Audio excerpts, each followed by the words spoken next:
In the shadowed underbelly of Little Italy, where the air hung heavy with garlic and gun smoke, Trattoria Bellavita stood as a flickering beacon amid the chaos. Neon signs buzzed like trapped fireflies over checkered tablecloths, and the scent of simmering ragu masked the faint tang of unspoken threats. Vincent Russo, the iron-fisted don of the Russo syndicate, claimed the back booth as his throne each evening, surrounded by cigar-chomping lieutenants, their whispers weaving webs of extortion and vendettas.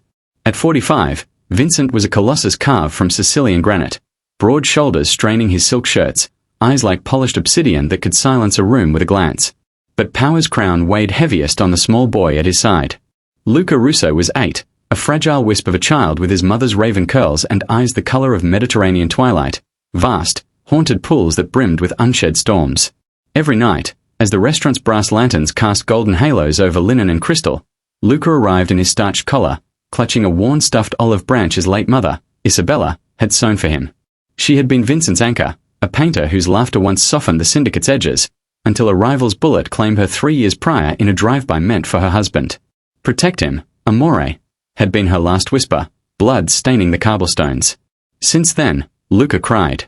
Not the tempestuous wails of tantrums, but silent, shuddering sobs that escaped in the diner's lull.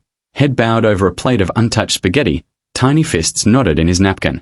Vincent, ever the sentinel, would growl orders to his men, pretending not to notice, his heart a fortress besieged by guilt. Eat, Piccolino, he'd mutter, ruffling the boy's hair with hands more accustomed to triggers than tenderness. The crew averted eyes. In their world, tears were weaknesses to be buried, not bared. But Luca's grief was a river carving canyons, eroding the Don's unyielding facade. Sophia Moretti, the restaurant's heart and half, watched it all from behind the scarred oak bar. At 29, she was a vision of quiet defiance, olive skin glowing like sun-kissed terracotta, chestnut waves pinned loosely with a tortoiseshell comb, and lips that curved in smiles as generous as her paws of Chianti. Orphaned young in the same neighborhood's crossfire, Sophia had clawed her way to this haven, her tips funding night classes and literature, dreams of penning tales that healed what bullets broke. She served the Russos with deference, but her gaze lingered on Luca, tracing the boy's quivering shoulders like a map to lost innocence. One rain-lashed autumn evening, as thunder rumbled like distant artillery, the routine fractured. Vincent's meeting dragged into the witching hour, voices rising over a botched shipment from the docks. Luca, wedged in the booth's corner, finally shattered, sobs racking his frame, the olive branch tumbling to the floor. The room stilled, a capo shifted uncomfortably, but Vincent's face hardened to stone. Enough, Luca. Men don't. Sophia moved like mist, gliding through the haze of smoke with a saucer of tiramisu dusted in cocoa prayers. She knelt beside the boy, her apron whispering against the tiles, and gathered the toy into her palm. Sure, tesoro, she murmured, her voice a velvet lullaby cutting through the tension. Vincent's men froze, hands inching toward holsters. No one touched the air unbidden. But Sophia's eyes, warm as hearth embers, met the Don's without flinching. Then, softer than a confessional sigh, she leaned to Luca's ear. He just needs a mom. The words hung, fragile as frost on a windowpane. Luca's cries hitched, his tear-streaked face lifting to hers, bewilderment blooming into a tentative trust. Vincent's jaw clenched, a vein pulsing at his temple, but beneath the fury flickered something raw, recognition. Isabella's echo, unbidden, in a stranger's compassion. You overstep, signorina, he rumbled, voice low thunder. Sophia rose, unyielding, placing the toy back in Luca's lap. With respect, Don Russo, he's not a soldier. He's a child drowning in shadows. She turned away, heart hammering, half expecting the cold kiss of retribution.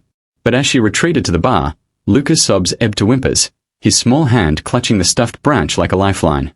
That whisper ignited a reckoning. Vincent, haunted by her words, began lingering after closings, watching Sophia orchestrate the cleanup with a grace that mocked his brute empire.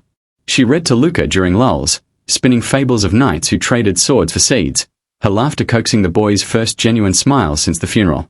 Vincent tested her, veiled questions over espresso, probing for ulterior motives. Why risk it? We both know what happens to those who meddle. Sophia met his gaze steadily. Because I know the ache of empty arms, sir. And no throne's worth a throne room without joy. The syndicate's wolves circled closer. Word of the softening Don leaked, drawing a venomous rival, Marco Vital, whose grudge festered from a long-ago slight. One fog-shrouded night, as Sophia locked up, shadows detached from alley walls. Vital's thugs, knives glinting like serpents' teeth. They cornered her, hissing threats to the witch whispering poison.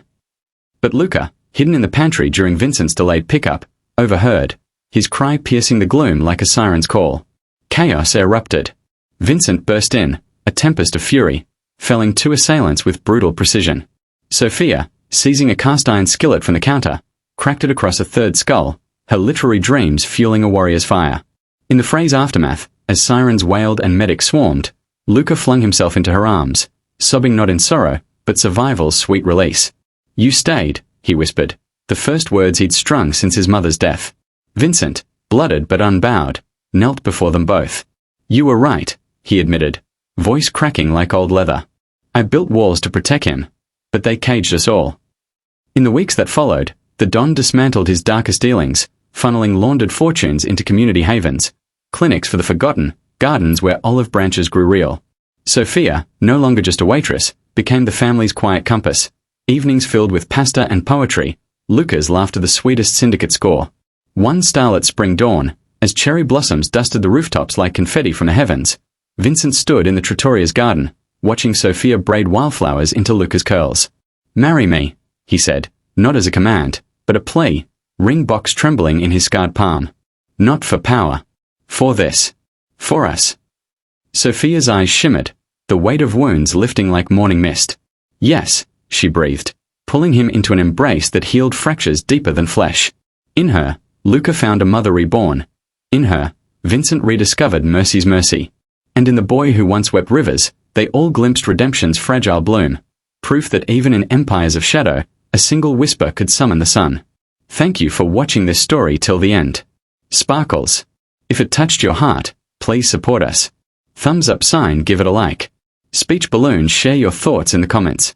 Bell, subscribe to our channel and turn on notifications. Your support helps us create more stories that inspire and make you believe in miracles. Your participation means a lot to us. Heavy Blackheart Hash.